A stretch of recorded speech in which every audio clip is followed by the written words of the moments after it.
sunshine too, because I was door knocking in pouring rain this morning, so this is very welcome.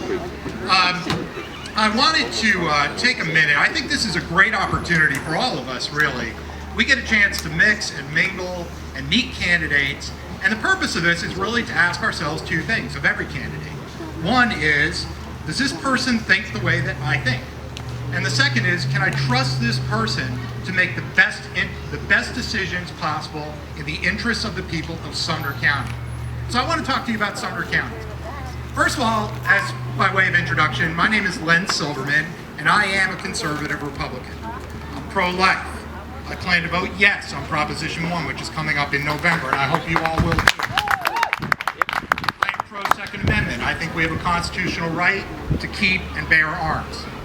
And I believe in limited government.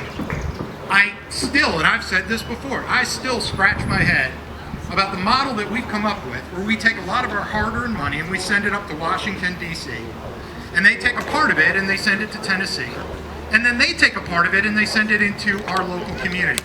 I don't get it. I think that we can spend that money much better ourselves.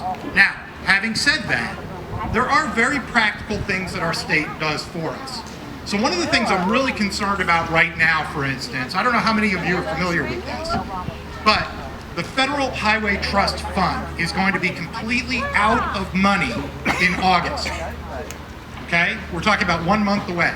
It's going to be completely out of money. They fund fully half of the TDOT road budget, meaning Tennessee's road budget. Half of it is going to go away. The great thing about the state of Tennessee is we pay as we go. Okay, so when we build roads, we don't go into debt. I think that's fantastic. But for those of us who drive on Vietnam Parkway, which is currently slated to be widened in 2035, if the budget continued, it's now going to be delayed even further. So if you are against gridlock on 386 like I am, then we need to do something about it. And certainly if I served on the Transportation Committee, that would be something that I would focus on. Speaking of focus, one thing I've learned in my career is that you have to have a plan and you have to stay focused. So I wanted to share with you the three main areas I'm going to focus on. One of them, and the very first, is the economy. Now, I'm a small business owner. I know a lot of you know this already, but I own Huntington Learning Center in Hendersonville. I've owned that business for the last decade. And I've told many of you before, the one thing that I have learned from owning a small business is it is exceptionally hard. It's particularly hard, and my wife will attest to this, it's particularly hard to always make a payroll on time, which I'm proud to say I have, but it's difficult. And the other thing that I've learned is my government essentially does not help me one bit. Generally what they're doing is making it more difficult.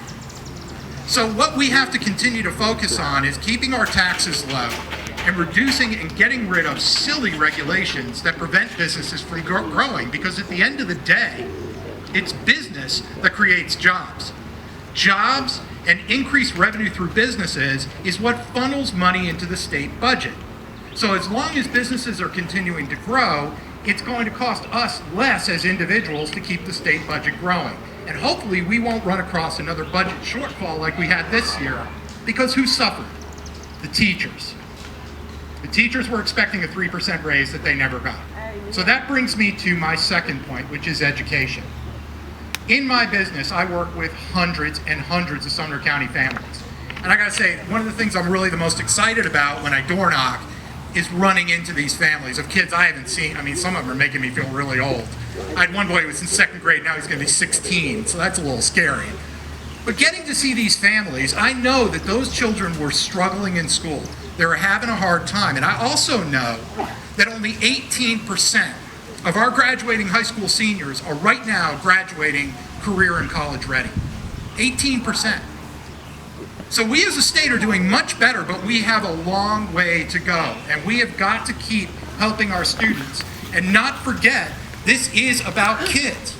Kids are not statistics. Every child deserves an individual education, and every teacher deserves our support. And lastly, I'm committed to excellence, meaning I think you need to be involved in your community before you represent your community. And I've been involved in this community for a long time, in leadership positions. And I don't say that boastfully, I say that because I work hard. Every organization that I've been a member of, I've risen to the leadership position because of hard work, and most importantly because of communication. So I promise you, if you grab one of my cards today off my table, it's got my cell phone number on it, and you can call me anytime. Because I will never forget that I'm going to be your representative, which means I'm here to represent you. So I'm Len Silverman. I need your help. Please vote for me on August 7th. And thanks again for coming out.